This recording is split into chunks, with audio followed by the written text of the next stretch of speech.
Story 1. My wife said she'd frame me for something after I discovered her affair. So I installed cameras that exposed her lies and helped me win everything in the divorce a few days ago. My kids found a little bunny and brought it home, and they were begging us to keep it. But we can't keep a wild rabbit and already have several pets. The bunny was big enough to fend for itself, and I tried to nicely tell my kids that it needs to go back home to its family. They were sad but agreed to take it back. However, I was busy with work and couldn't go with them. So I told my wife to take the bunny to some thorn bushes at the end of the property and let it go there because that's the safest place to do it. We live in a country area ripe with predators. Well, I went back to work, but a little while later, my kids came running back into the house loudly crying, with my wife trailing after and trying to calm them down and tell them it's not so bad. I asked what happened, and my elder said that Mama made them let the bunny go in the middle of the yard, and a hawk took it. They even described the poor bunny's screams. I was mortified and then angry at my wife for not letting it go the way I'd advised. She defended herself and said it was just a bunny, the kids will get over it, but I said that was absolutely wrong and I warned her of predators, and now our kids had to see that poor bunny get carried away by a hawk. Both of our kids shut themselves in their rooms and stopped talking to their mother for days, and when she tries to talk to them, they call her the Bunny K. I have tried to mediate, but my kids are still mad, and I'm still mad at my wife for how things went down. She's angry with me for not having her back and said, his husband and wife, we always supposed to support one another. But we got into an argument where I pointed out numerous times she has not had my back. She started crying too and has gone off to our room to pout. I'm thinking I screwed up now, so a friend told me to ask here. Edit. Yes, I understand hawks need to eat too, and they are all over our area. I just didn't want my kids to see something so young. They are 4 and 5 years old. I grew up a country boy, and my wife was a city girl. When I was growing up, any similar situation with a wild critter that was caught, we try to let go in a place where it'd have a fighting chance. Edit 2. I did not yell at my wife. Where exactly in my post does it say I did that? I admonished her, yes, but I didn't yell, not even when we argued later on. We did that in whispers so the kids wouldn't hear us. And I couldn't go with them to release the bunny because I couldn't get away from my office.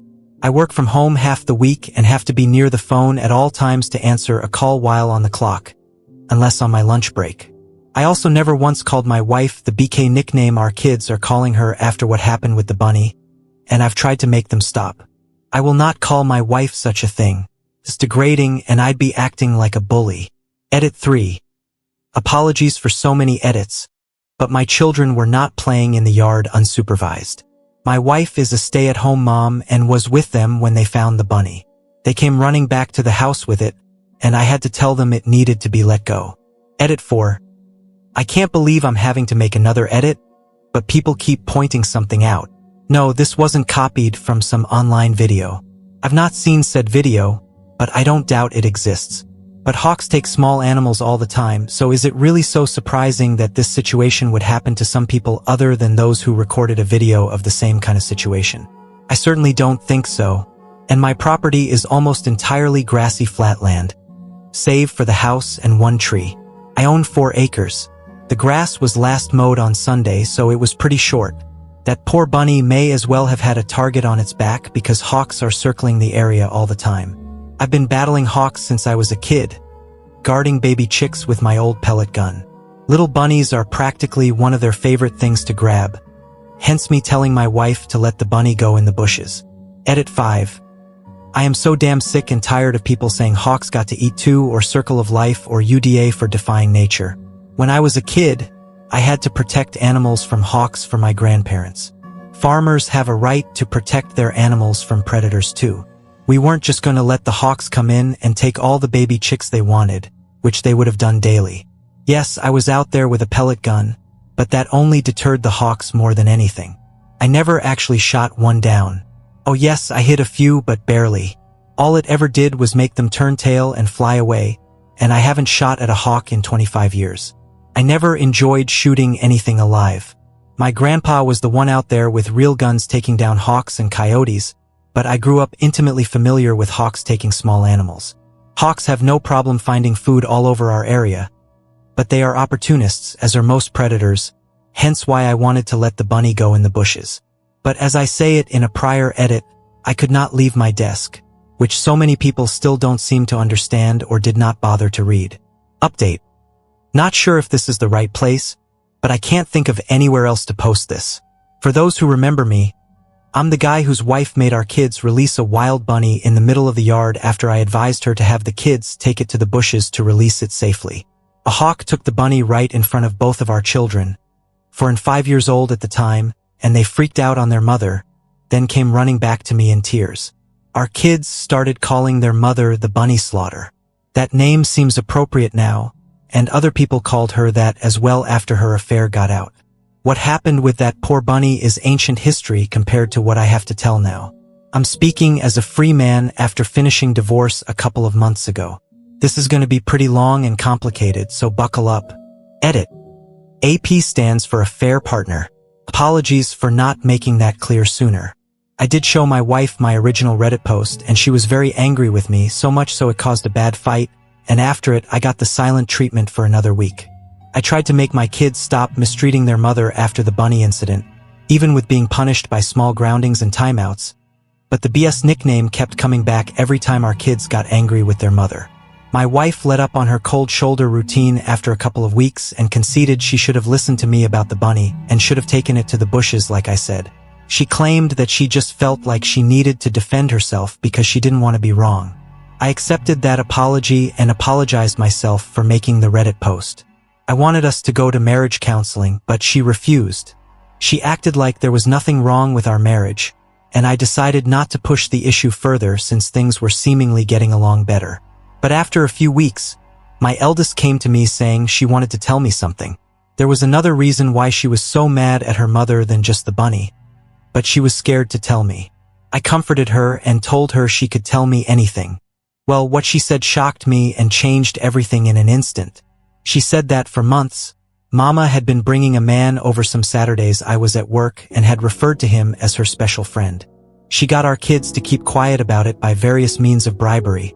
But my eldest realized that something was very wrong with it and spent some time working up the courage to tell me. Kids know things and pick up on stuff very quickly. I really dislike it when people dismiss those facts. I had noticed my wife acting a bit differently lately. She had been more short with everyone, especially the kids. I tried talking to her about it when I showed her my first post, and she just went off on me about any little thing she could think of. Insulted my appearance, my character, my habits, even my side of the family. She even brought up that I used to smoke. I quit over 10 years ago. Then she resorted to locking me out of our bedroom and crying so loud you could hear it all over the house. So when my eldest came to me, I ended up putting 2 and 2 together. She was cheating, and her behavior was very similar to the mood swing she had while pregnant with both of our children. Similar, I say, because it was even worse. From what I've gathered searching online and what friends and even a counselor have told me, my wife was both very moody from hormones and projecting because of her infidelity. I can't claim to be an expert in psychology, but it does seem to make sense. I wanted it to all be a misunderstanding, but I quickly ordered and set up a few hidden cameras without anyone knowing. I had them delivered to my work just so no one at home would see them. Then I set them up on a day my wife went out to have a girls' night with her friends. It was very easy to hook them up and connect them to the Wi-Fi in just a few short hours. I could monitor every part of the house from my home PC, laptop, and work PC. At first, I worried I might have been going overboard. I thought if it turned out I was wrong, then I could remove the cameras and no one would ever know. But no, my worst fears were confirmed as I got plenty of evidence in just the first week.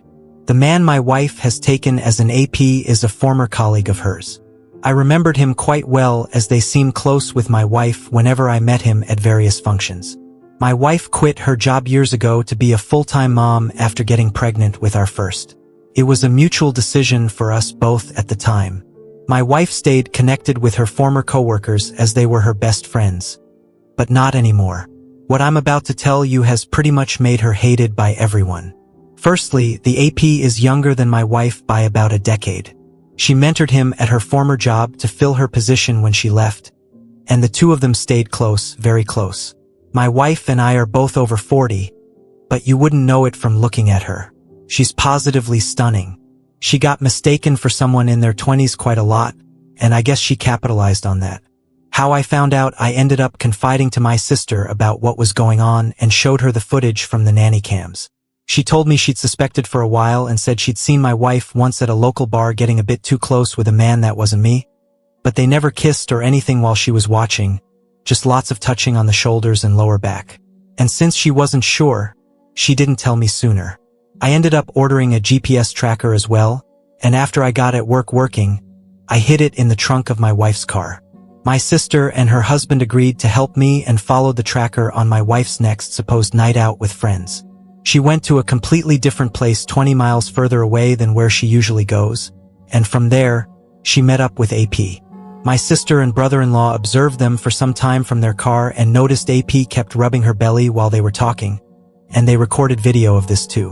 When I saw the footage, I knew she had to be pregnant with his baby since she was so moody at home. My sister and Bill had to calm me down because I turned into a complete mess. I wanted to self-medicate with alcohol, but my sister very correctly told me that drinking was the worst thing I could do at the moment. Later, I decided to take a leave from work, but told my wife I was actually going to be on a business trip. She couldn't have been more excited about it and didn't try very hard to hide her glee that I'd be leaving for a while. Who is this woman? She's certainly not the one I married almost 20 years ago, right? Did someone who looks exactly like her just take her place one day? Is she an alien from the pod people? Did I ever really know her? The more I thought about it, the less it made sense to me. So my end conclusion was that trying to make sense of anything wouldn't do me any good.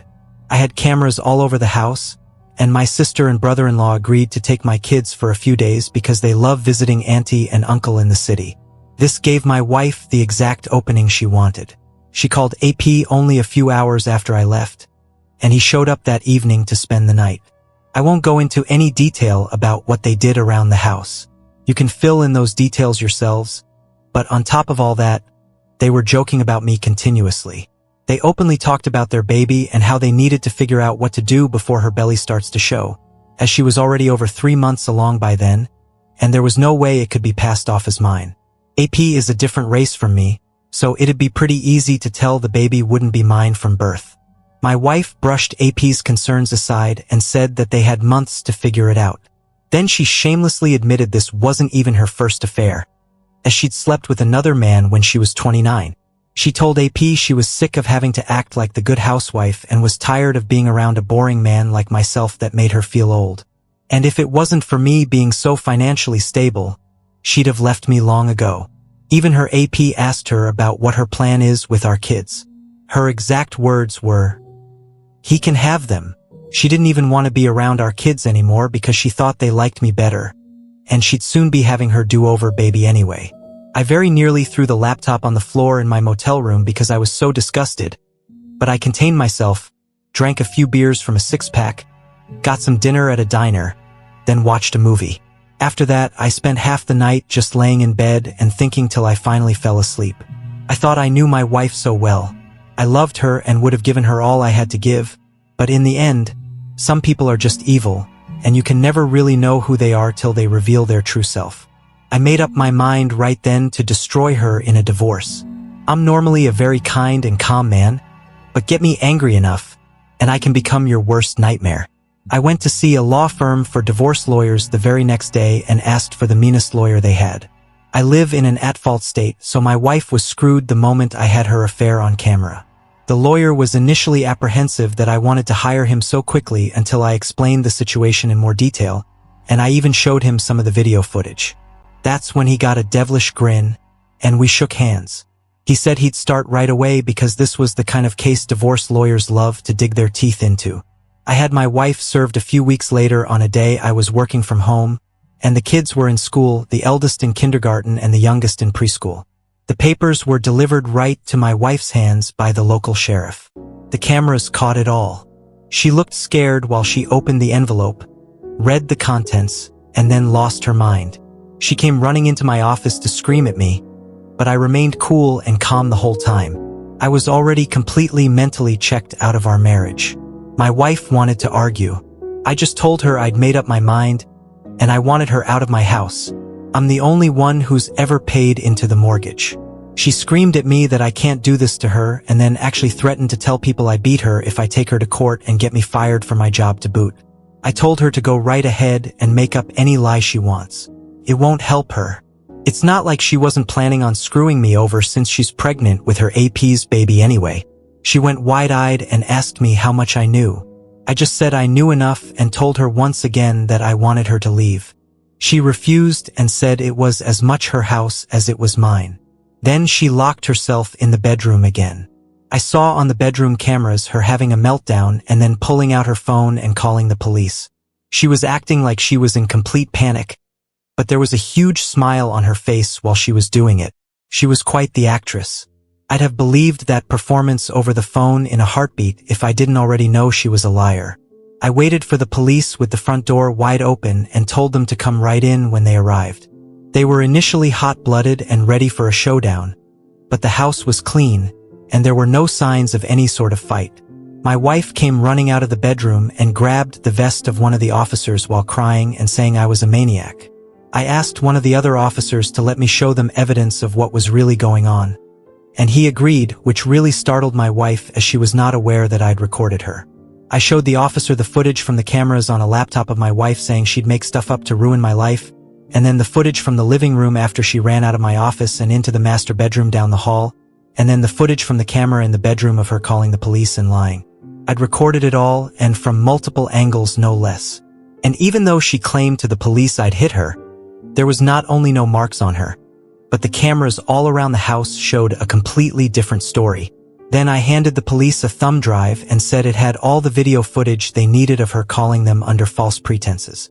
My wife, even in the face of all this, stuck to her lie of saying I was an abuser and even tried to say the recordings were illegal and therefore inadmissible, but I pointed out they are legal because they were security cameras inside of my own home and not recorded in public. My wife looked to the police and told them to do something, to which they did. She was the one put in handcuffs, and she started bawling like a child. I could only sit there shaking my head. This was once the woman I'd loved for so many years. I thought she was a wonderful, intelligent, and endearing person. Couldn't have been more wrong. As the police took her away, she screamed that they couldn't do this to her, but didn't fight back much otherwise. Resisting arrest would have been added to her charges. I then shut down all her credit cards that were in my name and stopped any future payments into the joint bank account, so she had to use entirely her own money to bail herself out of jail. She'd saved plenty all those years she was still working while the mortgage was only on me, so she was anything but broke. She came back for her car, which I'd taken the liberty of packing a few of her suitcases full of her clothes and some other things and left the key on the seat, so she wasn't even able to come back into the house. My wife's parents did come to speak to me a day after she bailed herself out of jail. Initially, they only had the backward story she told them, which was basically the same thing she tried to tell the police. Her father especially was ready to attack me. Old as he is, he's big and strong. But when I asked him if he knew anything about my wife's affair or her pregnancy, he looked very surprised and gave me the chance to explain myself. I pulled out the laptop again to show my in-laws what I recorded. When they found out the truth, they were disgusted and said that they couldn't believe this person was their daughter. They apologized to me and said they'd keep in touch to help out with my kids. Then they called my wife on speaker right in front of me and confronted her about her lies. Then they called my wife. She tried to double down till they said they were with me right then and saw the recordings. They knew everything and wanted her out of their house immediately. She tried to backpedal, but my in-laws said they did not raise her to be such a selfish person who would try to frame her own husband, and she was no longer their daughter. They disowned her over the phone right then and there and then hung up before my wife could say anything else. She tried to call back, but they ignored her every attempt. And when they got home, not only was she gone, but she destroyed several things around their house, which my mother-in-law was in tears about. I still consider my ex's parents my in-laws because they still drop by from time to time to see their grandchildren. But my ex is effectively dead to us all.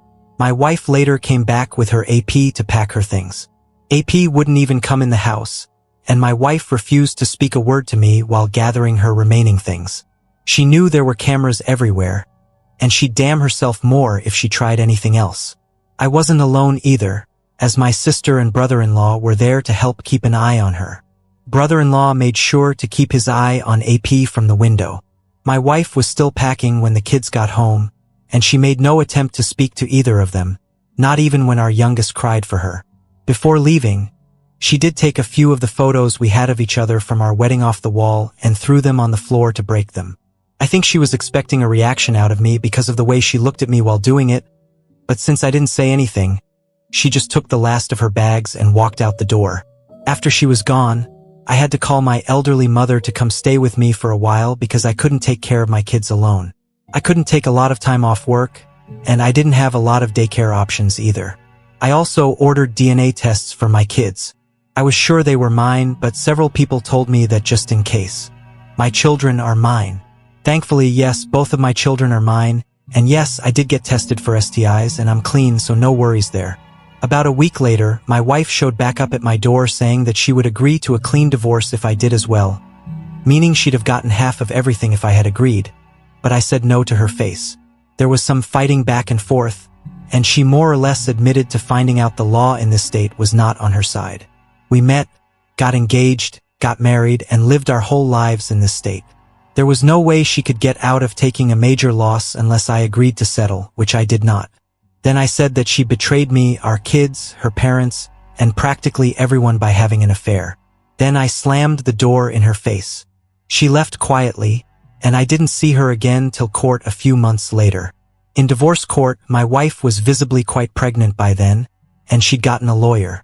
AP was also nowhere to be seen. I expected her to lie to the judge, which she started to a few times, but I had enough video evidence to refute any lies, so she really didn't stand a chance. So instead, she tried to drag out the divorce by simply refusing to cooperate and making various demands. She wanted most of my savings for starters, and she wanted a long list of other things I own, and she wanted me to buy out of her half of the house, even though she never paid into it. On my end, I was pushing for full custody of the kids and to get her name off the house deed. I had the video evidence to back up how she said she didn't really care for our children anymore too, and how she said she would make up lies. My wife tried to stall and repeatedly change her demands, but the judge didn't let her keep dragging things out. This being an at-fault state meant that she was entitled to very little since she was the adulterer, and her attempting to frame me only made her case even worse. She lost all custody of our kids.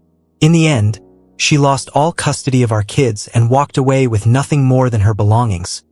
What could be considered a fair financial settlement considering the circumstances? And the car I'd previously bought for her. The title was in my name, but I signed it over without a care as part of the settlement. She'd made no attempts to even speak to our kids during the entire divorce anyway, so I got full custody. The house is entirely mine now, and I'm completely free of her. My now ex-wife did try to keep up with her lies about me to others before and during the divorce, but my sister spread word around of my wife's infidelity, and soon all mutual friends cut her off when they realized who was telling the truth. She and her AP left town together after the divorce ended. I heard AP wasn't fired, but he was transferred where I don't know, but I do know my ex had to go with him. My ex had to go with him. They could have transferred him in my ex to freeze in Greenland for all I care. I'm just happy they've both left. My ex should have had her do-over baby by now, and I hope it was worth it to her. This is not what I thought I'd be posting to Reddit after just talking about my wife releasing a bunny where a hawk could get it, but many of the comments I previously got about how my wife was acting made me realize I should have been paying attention to the red flags long ago. I guess I just kept rose-tinted glasses on for our entire marriage, but it's all over now. Thank you to any readers who made it through this. I know it was a lot to read, but this is my life. Edit. I got my ex's name off the house deed because all bank records that could be dug up showed only I ever paid into it. My ex was also repeatedly argumentative with the judge, and in an at-fault state, being a confirmed cheater puts you in a world of trouble during a divorce. It's comparable to having a signed prep against you. And when I said I got the meanest lawyer at the firm I went to, I meant it. The man was like a bear and a shark. The payout my wife got was 60 grand, and she also got the car I bought new for her a couple of years ago that cost me 50 grand. The car was paid off and I transferred the title to her. My ex was also still offered partial custody of our children, but since the video of her saying she didn't care about them anymore had been seen, She didn't bother to have any custody and willingly relinquished all rights to our kids when she realized she couldn't get her way. And for those who might think the police wouldn't have arrested my ex for lying, think again. The police here don't mess around, and my ex, with a sociopathic grin on her face, tried to frame me as a wife beater. That's plenty grounds for arrest. Now on to the next story. Story 2. Before we start, if you're enjoying this video so far, please consider liking and subscribing to the channel. Now let's continue. My fiancé called me crazy names. I'm about to cancel the wedding. My fiancé, 28, male, and I, 25, female, went to his coworker's birthday party Saturday night, and everything seemed fine. I arrived 3 hours after he did, and he was already hammered. I don't mind that he drinks, but it seems a little early to be blasted by 6 p.m. when the party was just getting started. By the end of the night, he was an angry drunk and yelled at everyone at the party, including his supervisors who were present. I was mortified to say the least. Yes, I have experienced his angry side, but recently he has gotten angrier and blows up over the simplest things. We finally left the party, and as we were driving home, he began to yell at me. He told me he has PTSD and that no one cares. I replied saying I understand, but I'm not going to discuss it right now while you're inebriated. He kept raising his voice, and I told him that if he didn't calm down, I'd get off the freeway and have him get out of my car. He laughed and started saying, "Good luck getting in my house, be word." I was shocked and proceeded to get off the freeway. Once we were off, I pulled next to a gas station and told him to get out. He got out and proceeded to say some insane insults, calling me names and all. I was so shaken by this whole experience, but at that moment, I felt relief that this was finally over. I could finally end my relationship, and people would understand and not call me crazy.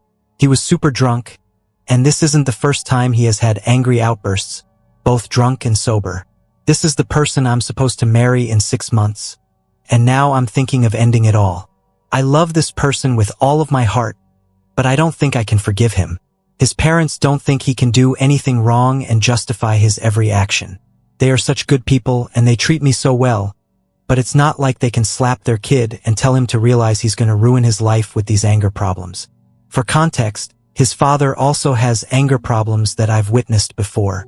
They do not live in the same state as us, but I've seen how he treats his mom. My dash camera recorded the whole thing. Part of me feels like this is my chance to break free. We have no kids, so there isn't much collateral damage. How do I decide what to do? Can therapy help him? Now on to the next story. Story 3. The guy who's pretty much ignored me my whole life, yeah, he's actually my biological dad.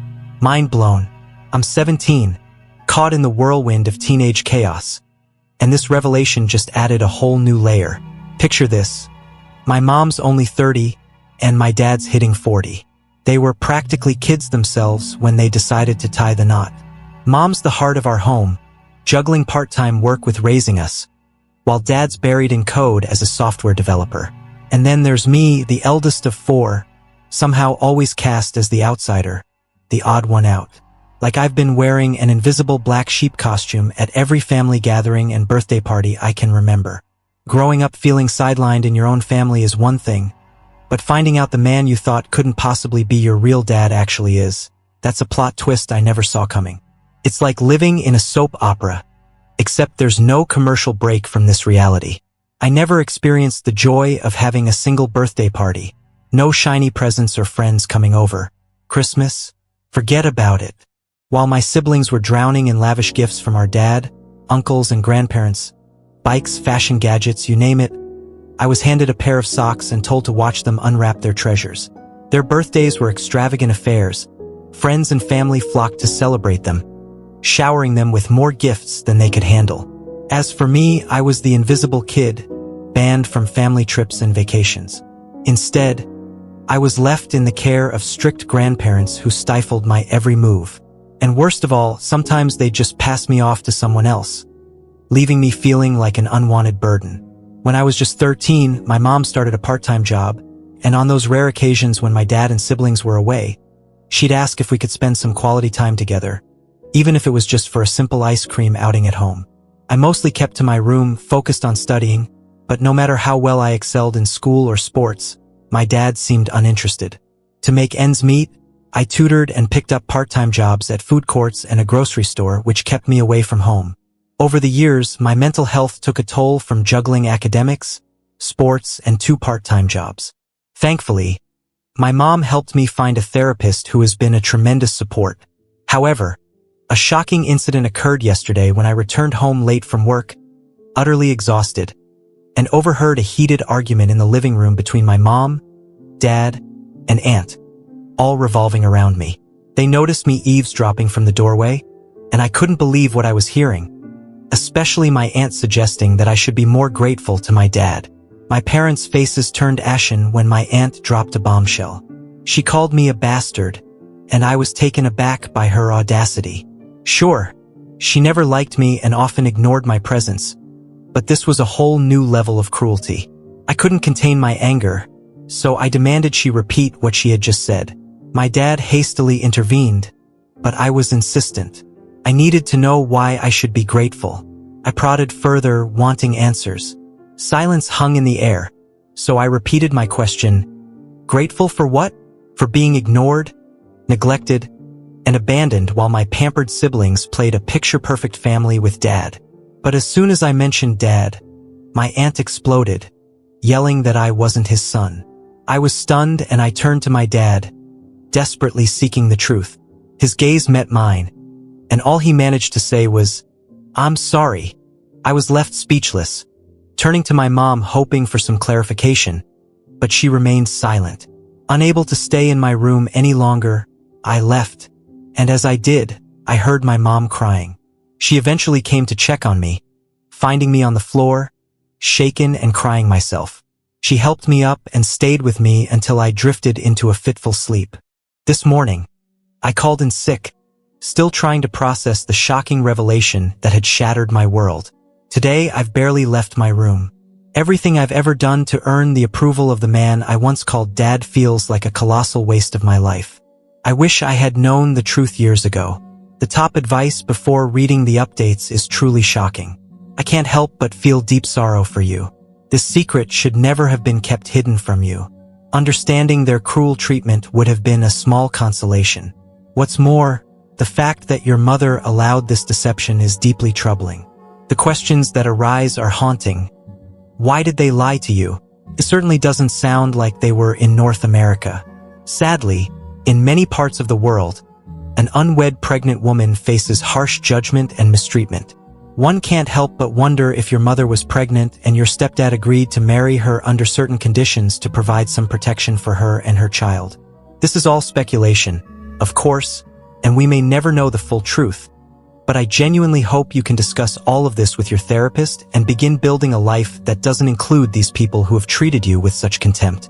He truly deserves better. He never chose the circumstances into which he was born. The way they've mistreated you throughout your life is absolutely heartbreaking. I hope your mom will eventually be able to share more about what happened when you're ready to hear it. Saving up and moving away from your stepfather and the toxic family members should be your priority so you can start building a better life for yourself.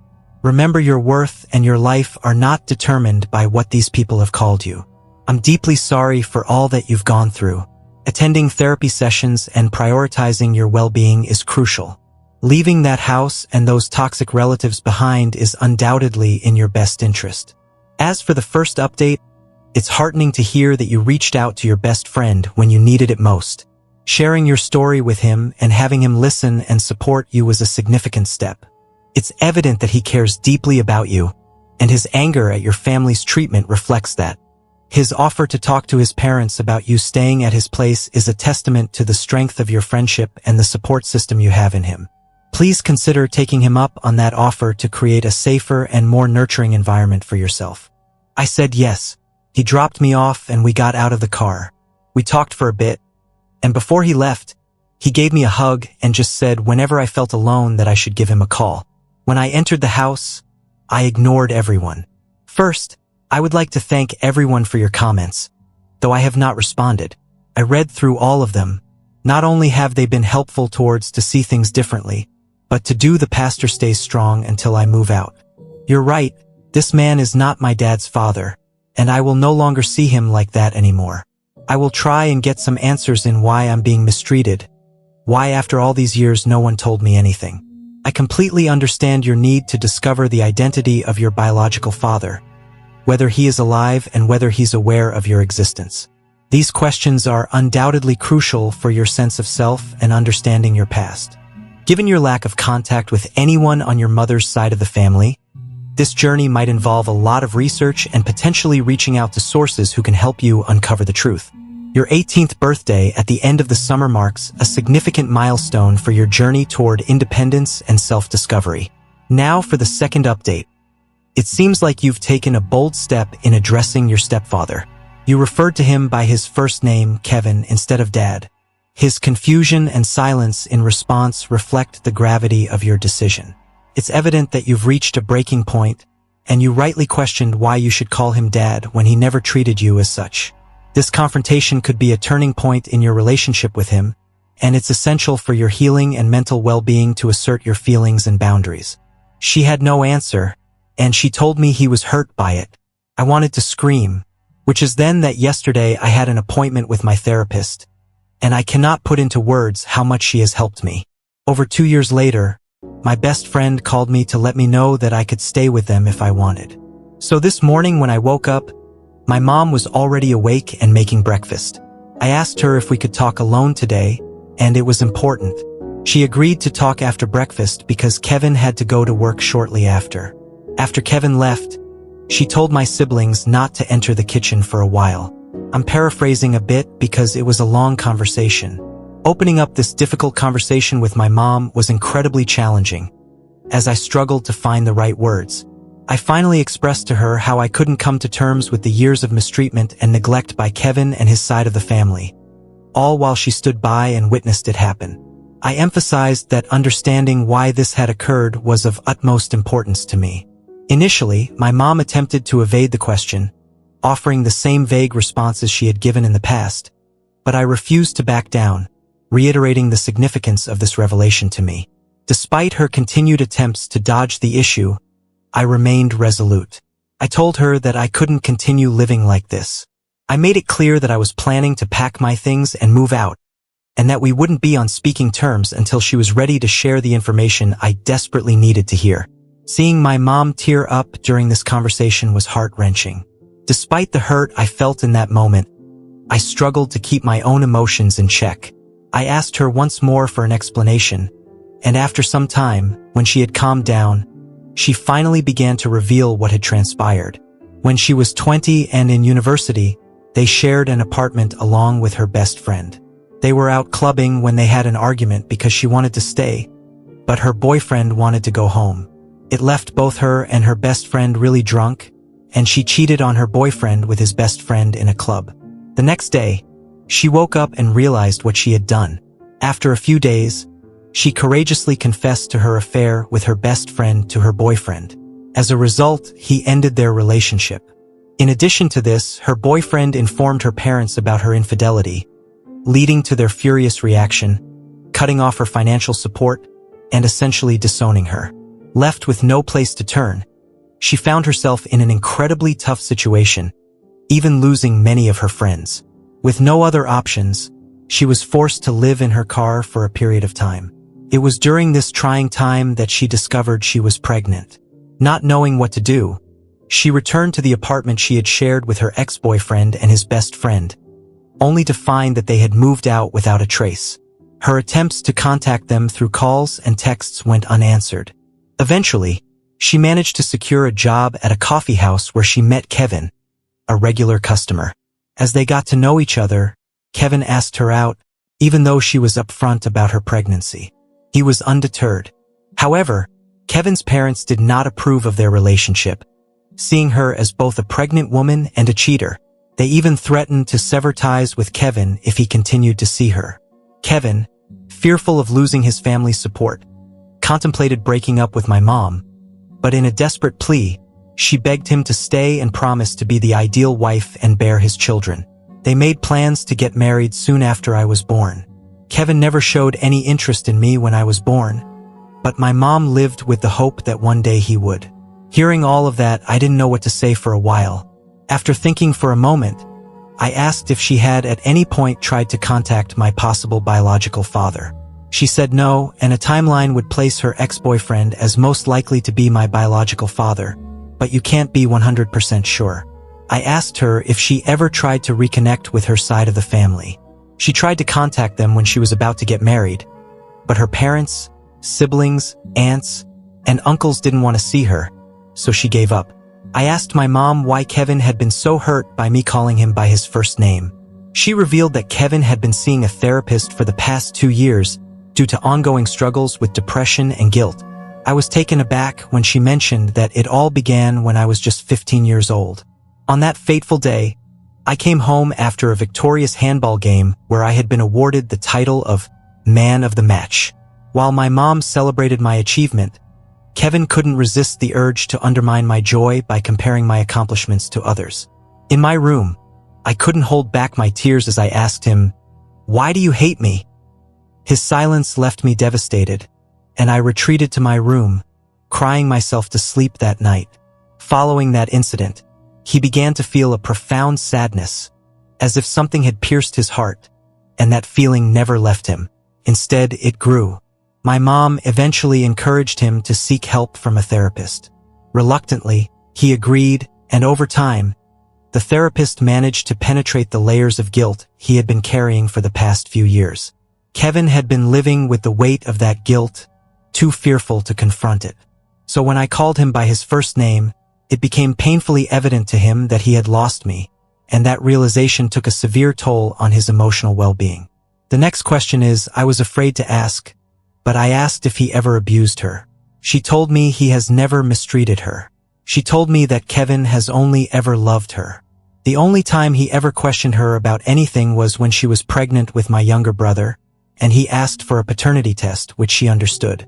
When it came back positive, he apologized, and he did ask about my other siblings.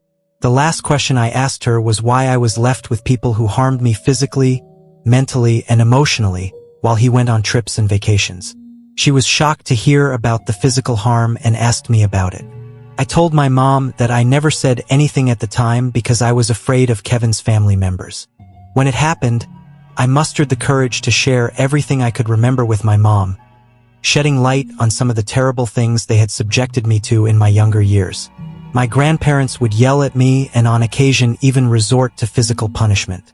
My aunt only spoke to me when she needed a favor, then promptly resumed ignoring my existence. At one point, when I was 14, my father took the family on a 2-day trip to Croatia and left me with his older brother. During this trip, he asked me to go to the store to buy some items. I agreed, of course. However, upon my return, he seized the bags, escorted me out of the house, and left me outside crying until the adults had finished their dinner. Only then did he allow me back in. My mom wept throughout the entire conversation, deeply apologetic for not only being aware of their dislike for me but for realizing that it extended far beyond mere disapproval. As our lengthy conversation unfolded over several hours, I informed her of my intention to move out. When she inquired about my destination, I chose not to disclose it, as I didn't want Kevin to know where I'd be staying. Witnessing my mom cry repeatedly was incredibly painful, but it was a necessary step towards opening up and addressing the issues that had plagued our family for years. Following our discussion, I retreated to my room to collect my thoughts. Approximately an hour later, there was a knock at my door, and I gave permission to enter. To my surprise, it was Kevin who stepped inside. He asked if he could enter, and I said yes. It was the first time since I can remember he ever entered my bedroom. He looked around for a bit, looked at a shelf where I keep all of the awards and trophies from school sports. He was both surprised and sad when he saw the medals from when I did track and field and played football. Then he stopped when his eyes landed on a small Man of the Match award and picked it up. He held it for a while and started to tear up. He put it back and sat down on the bed. Neither of us said anything for a while. I asked if Mom had told him what we had talked about. He was still tearing up and quietly nodded his head. I asked him if he was aware of how I see him. He nodded again and whispered, "Yes. So you know the extent and what your parents and siblings have put me through?"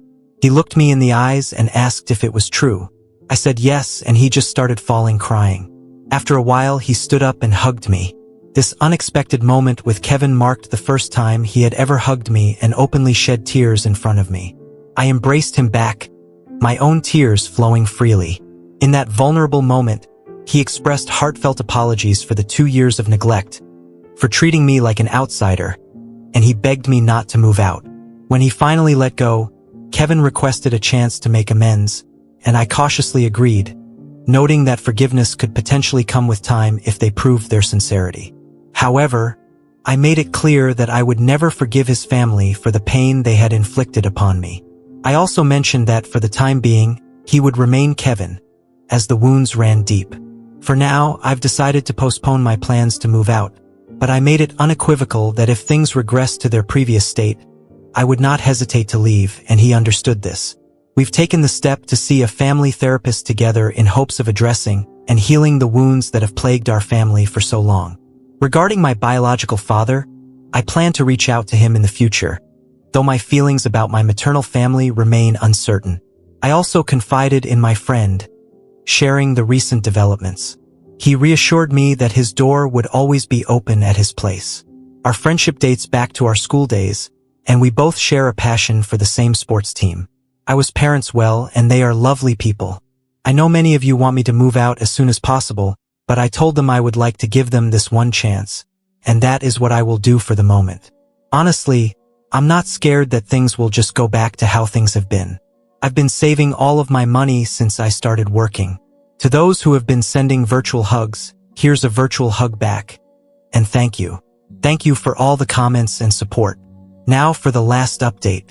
Firstly, I would like to thank all of you who have messaged on the last post and privately. I would like you to know that I am safe and I'm at my friend's house. It's truly heartwarming to hear that your friend and his family are willing to offer you a long-term place to stay. These recent revelations have not only opened my eyes, but have also allowed me to see my mom and Kevin for who they truly are. Individuals who don't love me and don't genuinely care about my well-being. Despite my efforts to address the abuse and neglect, asking my mom how she could leave me behind and not take any action, they persistently dodged the questions and prioritized my brother Bobby over acknowledging the need for change. What finally pushed me over the edge was receiving a message this morning questioning how my mom could have failed to notice any signs of abuse when they picked me up after her travels and vacations. It became clear that there was no way someone who supposedly cared for me could have remained oblivious. So this morning, I made the decision to leave. I packed up my belongings, which weren't much, and when I was ready, I reached out to my friend, asking him to pick me up when he could and to call me when he arrived outside. When my friend called me and moved my things out, I let my mom know and Kevin know that I will be moving out. They did not take it well and started to beg me to stay. I told him that I couldn't stay there because it was clear to me that they didn't care about me. Kevin got defensive and tried to say that this was my home, but I should not leave. I asked him why, for these past 2 years when he was in therapy, he has remained the same. How come, even though I tried my best, I was still treated like an outsider? He didn't say anything.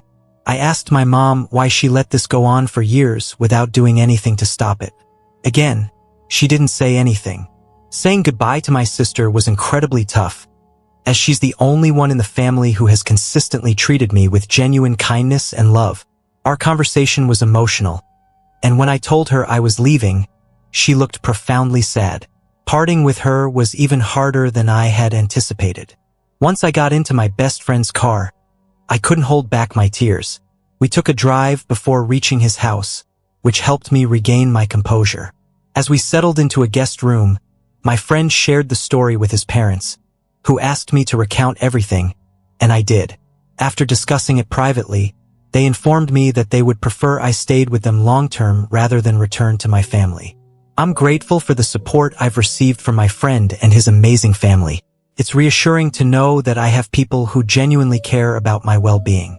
I appreciate your kind words, and I agree that my family's actions were deeply hurtful. I'm focused on moving forward and building a better life for myself, and I'm now in a safe and supportive environment. As for my mom's family, it's something I'm considering as part of my journey towards self-discovery and healing.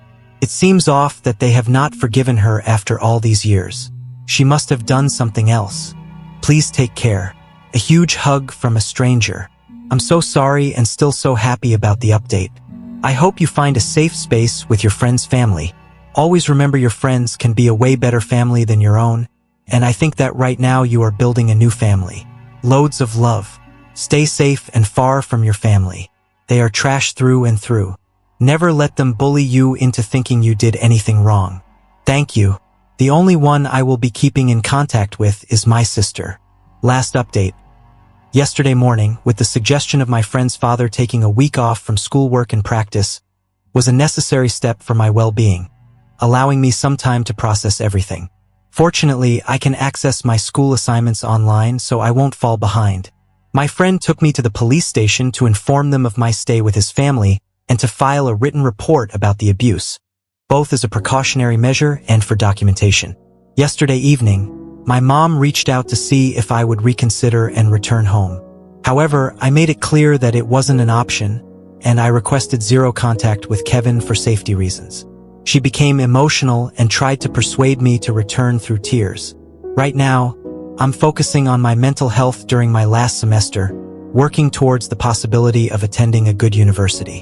When I feel ready, I plan to contact my mom to obtain information about my potential biological father and any contact details she may have for her side of the family. If that doesn't yield results, I'll explore DNA testing sites that have been recommended. Once again, I want to express my gratitude to all of you for your support and encouragement. Your words and actions gave me the strength to make this important decision. Big hugs to all of you. Now on to the next story. Story 4. My girlfriend said an unfair ultimatum. What happens after is ridiculous. Last week, my girlfriend, 25 female, told me 25 male that she was done and was going to install Tinder by the end of spring break if things didn't change. We've been together 4 years, almost 5. The ultimatum she gave me is that if I don't go through over 300 relationship-focused posts she had shared with me in the past on Instagram and write down 3 things about how each one relates to me and my faults, then she will start using the Tinder app she already installed. I had 4 days to do this. I worked 12-hour shifts every single day and I had a lot to do this weekend. I cleaned our entire messy room and took out the trash, did all the dishes, sorted our dirty clothes by color, and folded the laundry. I even went out and ran errands and cooked for us multiple times. I do this stuff pretty much every weekend, maybe minus the laundry sometimes, all while she did an assignment yesterday and took 2 tests that took a couple of hours, but otherwise, over the course of the 4 days, has literally done nothing other than play on her PC. I slept in some days and also stayed up playing PC with an old friend, but this old friend and I just rekindled our friendship after not talking for 2 years. There were times during this 4-day break that I could have focused on the assignment she gave me but didn't. I have just been finding it draining to have to do this while balancing everything else, and I have lacked the motivation to complete it and procrastinated it to hell. I just think this is incredibly unfair and borderline abusive. I don't think my partner should be holding things like this above my head. My 4 shifts start again tomorrow morning and I'm freaking out because I said it would be done by 10 p.m. and it's already 7 p.m. here. Is this abusive?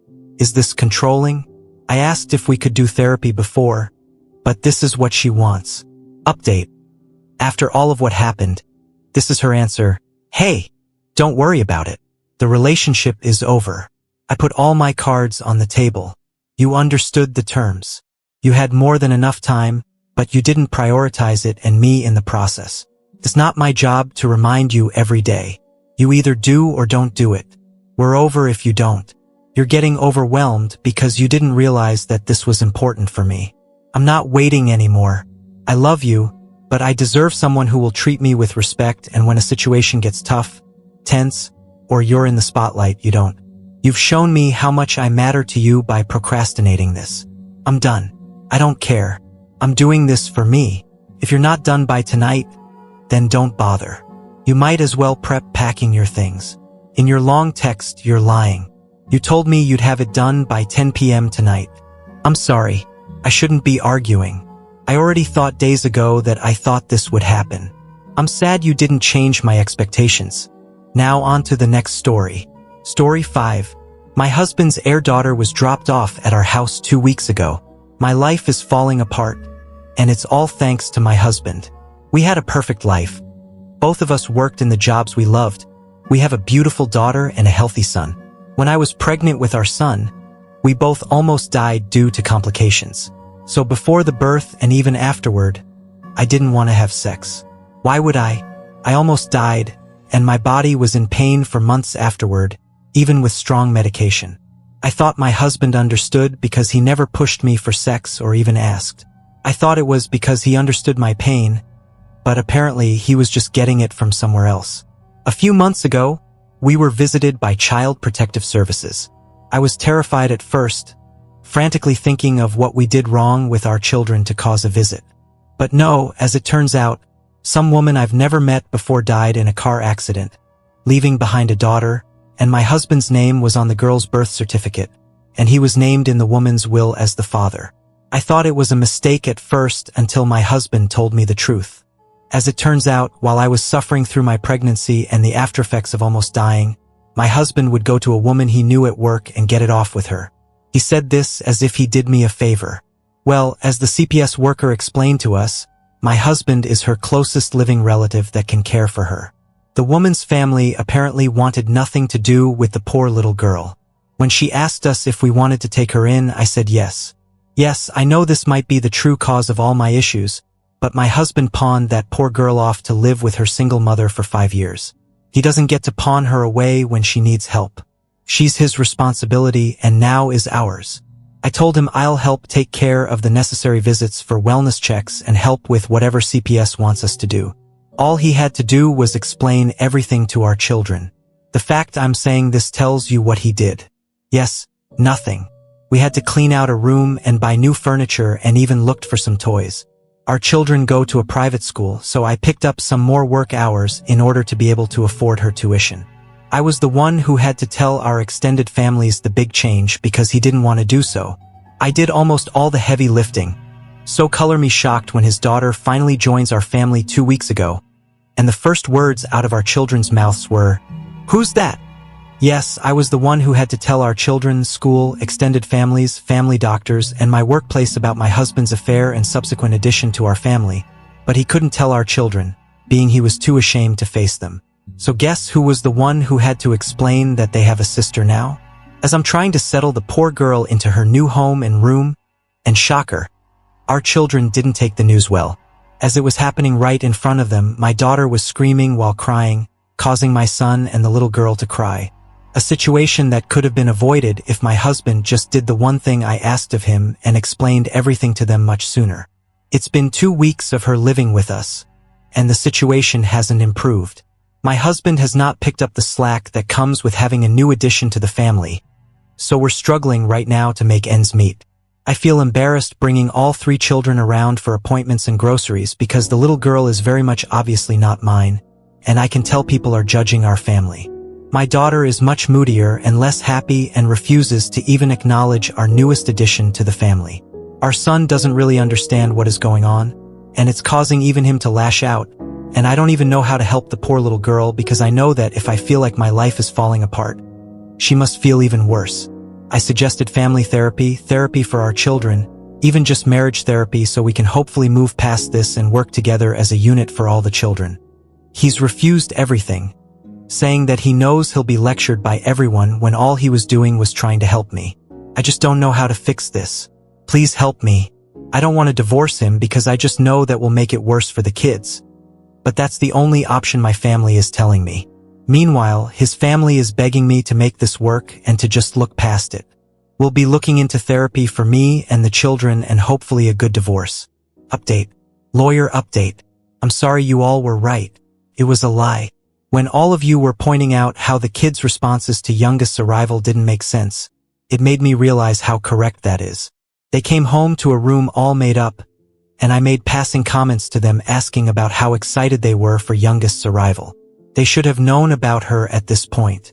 I decided to just ask my eldest daughter directly because she was still so upset about it, and I think subconsciously knew I wasn't going to get the truth from husband.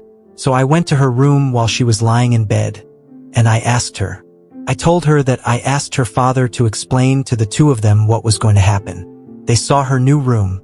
I talked about her to them, so I don't understand my eldest's reaction. So yes, it turns out husband didn't tell them and then me the truth. A surprise to no one.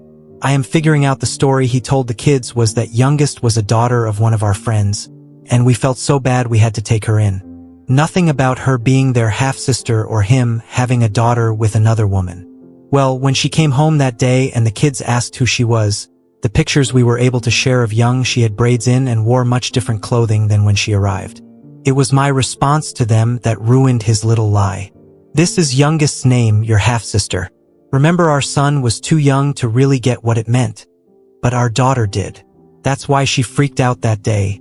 Not because of the new addition to the family, but because of what the new addition meant. I apologized for causing her to freak out that day, for not sitting both her and her brother down for a real discussion over how they feel, and to make sure their father did what he was supposed to do, and apologized for only talking to her now after she had a much-deserved reaction to it all. My daughter accepted the apology, and I asked her if that was why she was distant from the youngest. She told me that's part of it, and because word got out at her school about what the newest addition to our family going to the school meant. So now she's getting teased and picked on for having a father who cheated. It broke my heart realizing just how badly I messed up by continuing to beg the spineless man they called a father to help them and then allowing myself to get shut down. I was essentially allowing all the kids' needs to be ignored. I told my daughter I'll sign her and her brother and sister up for therapy. Of course, the pathetic man tried to plead with me not to when I mentioned signing the kids up, but I told him to give it up already. All 3 children's lives have changed, and it will help them adjust with a professional to speak to. He's been grumbling and whining about it, but I don't care anymore, and might cause many to be upset with me, but I'm in the process with husband to have him transfer custody of the youngest to me. I've grown to care for her, and as some comments in my last post have pointed out, once I do divorce him and leave with our kids, I don't doubt he'll treat her awfully or neglect her. He's been right on board, and it took some convincing, but his parents finally agreed to be witnesses.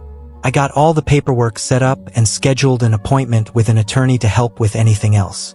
Once that happens, I'll try to get everything I need in order to have a smoother divorce and then subsequent move to be closer to my family. We have reached the end. If you enjoyed this video, please be sure to like and subscribe to the channel for more videos like this, and give us your thoughts about the stories in the comments section. Thank you and see you in the next video.